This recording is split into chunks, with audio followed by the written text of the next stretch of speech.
Hello, I'm Michelle Renee, and I'm bringing you a new podcast. This is the introduction to give you an idea of what I plan to talk about on this podcast. The reason for the podcast is sad and exciting at the same time. Originally, I was going to write this down, and I had been doing some writings, but it was less convenient and more sporadic to go from writing to do it in writing. So I thought putting it on a podcast and eventually transcribing it over to paper may be a better option, because when it's fresh on my mind, it's much easier for me to have a seat and just write down what I'm thinking. So the name of the podcast is obviously Letters to Remember, and that comes from my letters that I was writing. So let's just hurry up and get to the point. My mom has Alzheimer's. Well, she has dementia. And what I'm learning about Alzheimer's is you don't know if it's Alzheimer's. You just can suspect it. You don't know if it's Alzheimer's until autopsy. So since we don't know 100%, we still call it Alzheimer's. We treat it like it's Alzheimer's because we've done all of the things that were dementia related. Sometimes, it could be infections, or it could be lead poisoning or something like that. I think I read, or a series of strokes. And we've been through all the testing, and although it shows that there has been some strokes that she's had, there is a shrinkage in her brain from an MRI. So we can assume safely that it is Alzheimer's. My great grandmother had Alzheimer's. My aunt who passed away had Alzheimer's. Both of my uncles currently have dementia. I have my grandmother, my mother's mother. She passed away at a pretty young age. She might have been in her early 60s, so it didn't have a chance to affect her yet if it was going to. So I'm working under the assumption that it's going to hit me too.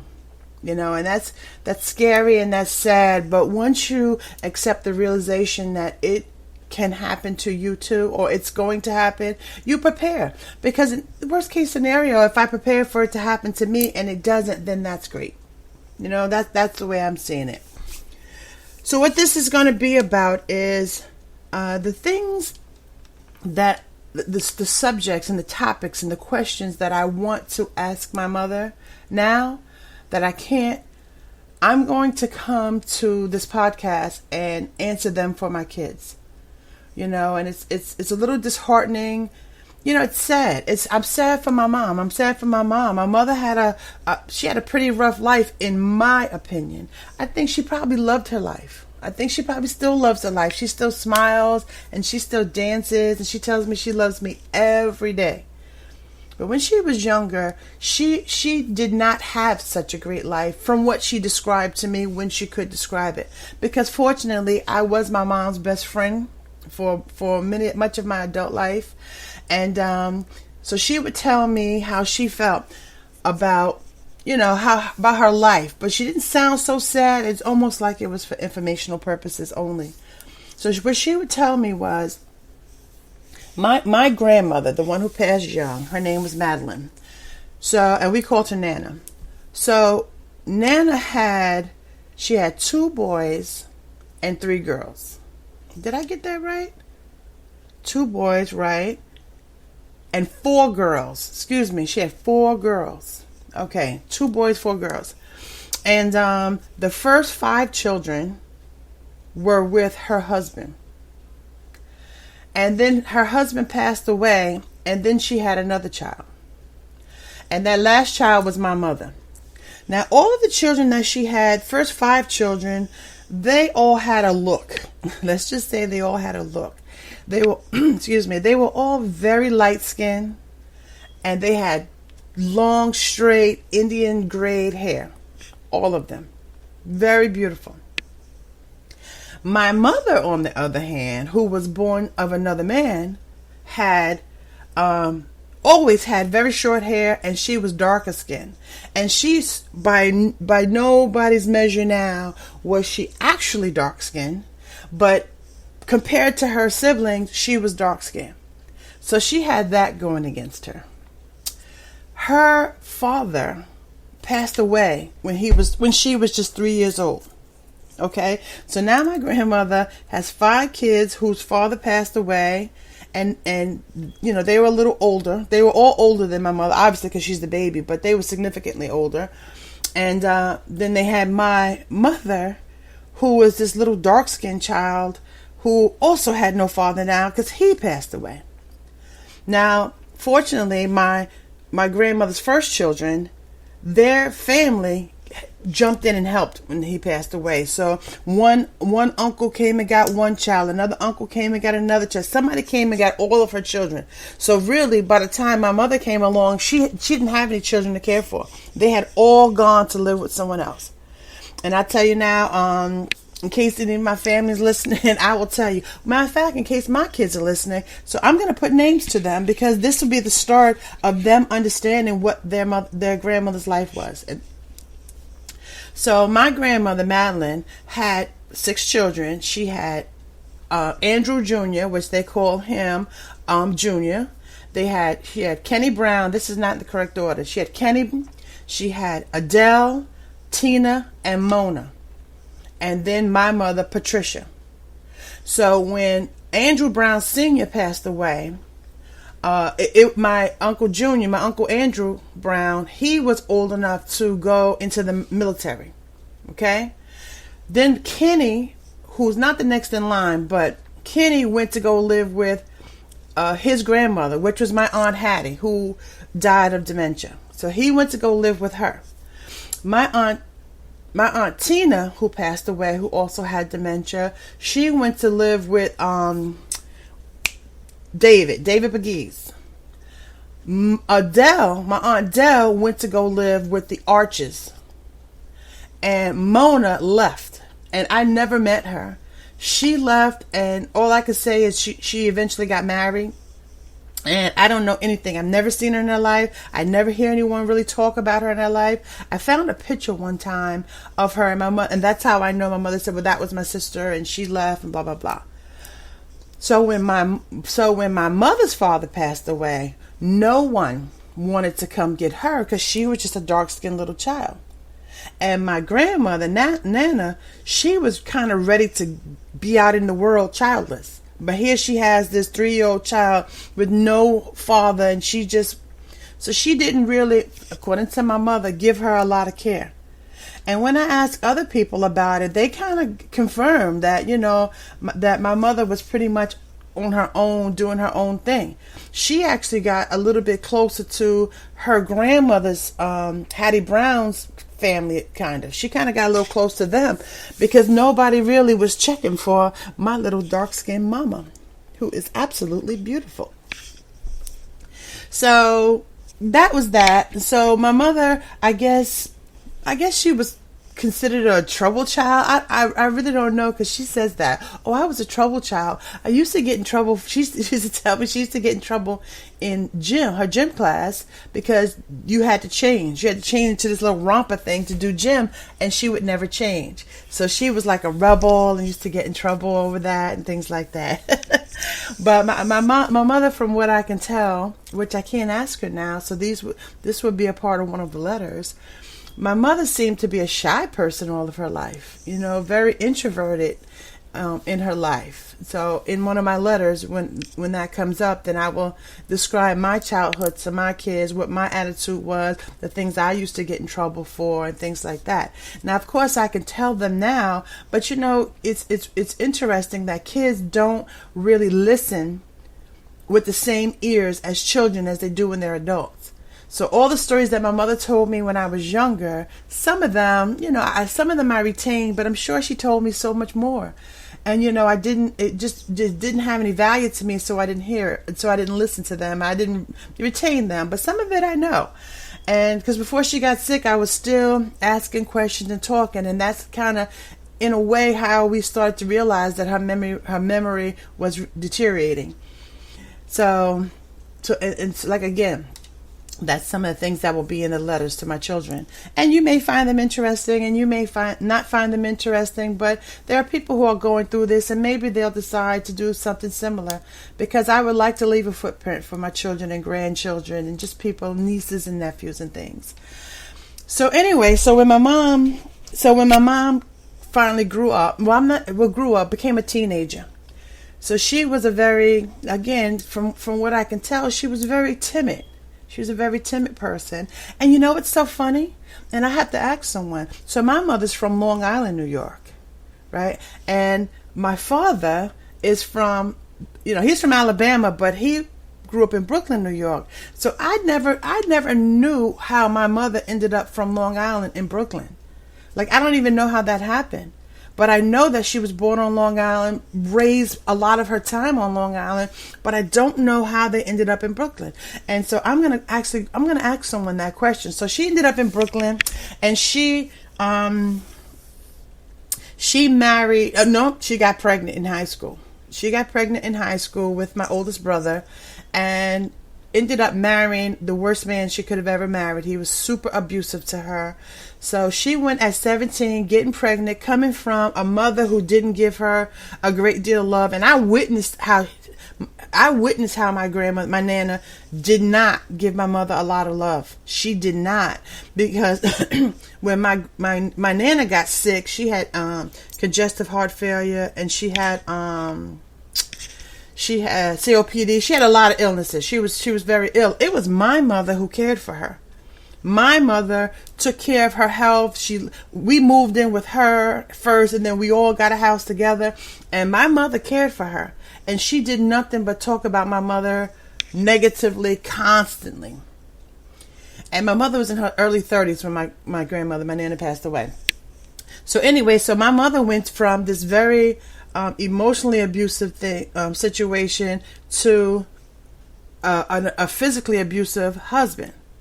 So from 17 until he died first, he was very abusive to her physically. They drank a lot together, so there was a lot of alcohol involved. He had several children outside of the marriage. I have a brother who's my same age. There's no way of knowing how many children we have all together, but I have two older brothers, and then comes me, and then comes two more children, then comes my other daughter, and then a whole bunch of other kids. And some of them I know, and some of them I don't know. So she again, that just was the life that she lived. She never really had, peace until actually the story is, and I'm going to do this in the story because we lived in Brooklyn, then we ended up back on Long Island, and that is a story that I'm going to tell my kids later on, because it was a violent story how we ended up back on Long Island. I thank God that we did, because the life that we had living on Long Island was great. It was great. I think it really changed and developed who I am as a person now. But how it happened was scary. It was very scary, and it was like something that you'd see in the movies. So I certainly will be doing a story like that, a letter to my kids now, to describe how this Brooklyn girl became a Long Island girl. So again, my mother, she grew, she felt some degree of safety. My father was so physically abusive, William Conway. He was so physically abusive that she never felt safe in her whole life until he died. And we lived miles away, and we never told him originally where we lived. She just took us and left. So she never felt safe. So imagine living a lot of your life in fear. So in funerals, it would create such an anxiety attack for her to go to funerals because of him. So it just was a little bit of a rough time for her. So eventually she got a job on Long Island that she ended up retiring from. She lost 2 children in her lifetime. But by the time she was losing the children, quite honestly, the dementia was starting, and we didn't know it. Because my mother drank alcohol, we thought that this was the effects of the alcohol, but eventually we could see that it wasn't. And then we thought, eventually when it started to get worse and worse, that maybe it was a result of the number of beatings that she had taken from her husband, which is my father. I don't really ever refer to him as my father, but But then we thought it could have been that. So then we went through the MRIs, and we went through the, the neurological exams, and, we went through all the testing and things like that. And, she actually started to decline. Now, physically, she's great. She has very good physical health. She's a little slim, but, we fatten her up and feed her up. But, yeah, her mind is declining, and I'm actually torn because part of me believes that it's the medication making her worse. One of the medications I actually stopped. I stopped, I think it was Aricept. I just on my own stopped that because it was making her too zombie-like. So now we got kind of a good balance, something to help her sleep, because that's one of the issues. She doesn't like to sleep. She'll stay up all night. She won't know to put herself in the bed. So again, it's not easy, but it's not impossible. It just takes patience, and all I have to do is keep referring back to all that she's done for me in my life. And I mean, she's done more than I could even measure. Like I love her. I love her so much, but it doesn't stop the sadness that I have that she lived one aspect in her life under, kind of not great circumstances with her mother, and then she lived the middle part of her life under an abusive man. And now she has no memory, and she doesn't have the freedom to really enjoy her life the way she deserves to enjoy her life. So that makes me sad. Sad for her, but thankful to God that I still have her with me. So from time to time, because now that I'm in my 50s, I'm very interested in family and family dynamics and relations and things like that, and how did this happen and all these kind of things. And there's just not a lot of people that we can ask, because when you get older, you move up in a generation, so to speak. Like I'm probably like the third oldest level and the second oldest level in the generation, So whereas when I was in my 30s, you still had my father's mother, my grandmother, and I still have more people in the family who I can ask about the genealogy and how did this happen and things like that. And there's no one to ask. We had this discussion. It was almost an argument with my family, because unfortunately my brother just passed away about 7 months ago. And when we were creating his obituary, the program in his obituary, a lot of information was not put into that. And I pushed and pushed for that, because I know how important it is that when you don't have older generations, to have everything written down in those. I keep those, I save those, I refer back to them, and that's what I was stressing to them. And I say to you, if someone passes in the family, put as much of their information in there as you can. And it may seem like, who cares about this? But later on, people will care about that. I looked at my great grandmother's, which is my mother's grandmother, her Aunt Hattie's. I looked at hers. It doesn't say where she was born. It doesn't say where she went to school. It doesn't say who her siblings were. There's like almost no information in that. And who are we going to be able to ask now? I am on Ancestry.com, and that has the possibility of helping, but these things are important to me. I find them interesting, and my kids may find them interesting, or my grandkids, and I would like to leave a path for them. So, again, in taking care of my mother, I sit and I wonder small things, like when something comes up for me, I wonder if she's experienced that. And I wonder again, like, has she ever traveled anywhere? I don't believe that she's ever traveled anywhere outside of New York other than to come visit me when I lived in Georgia. But I don't know for a fact. She may have gone to Pennsylvania, and how does she feel about the fact that no one came to get her? How did the honest feeling when I was younger and she was telling the story? She may have been protecting me. So again, all of this about it, I know this introduction seems pretty long, but all of this is really connected to the fact that when I'm not able to share my memories, I would like for my kids to have access to the information, and to be quite honest with you, it is possible that I may need the reminder myself. So that's the reason why that I created this Letters to Remember, because it's going to be in the format of me writing letters to myself or to the children. I don't know. It's just about when questions come up. that I would love to ask my grandmother even. I would love to even, some of this won't really relate to my children, but I'll ask the question and describe to my kids like what it was. And I find it'll be therapeutic because I'm very sad for my mother. I feel like she was so cheated. And I feel like she deserved more and she deserved better. And that's why I make sure, she feels absolutely comfortable. I make sure she has a sweet tooth. I make sure that we have some sweets in the house for her that she'll enjoy. And I just everything to make her comfortable. And when she says, because she will say some things, and she'll say things like, I'm very scared. She says, I'm very scared. And I try to comfort her. And she loves to be hugged. And growing up, we never hugged. And she loves to tell me she loves me. And growing up, she never. So I wonder where some of that comes from. Like, why didn't you do it before? Like, why were you not? Because I knew she loved me, but why didn't we grow up with that kind of life? She was very passive. She didn't punish us very much. Well, we didn't have to be punished a lot because my father's mother made sure that we stayed in line. So, and remember, she got pregnant at 17.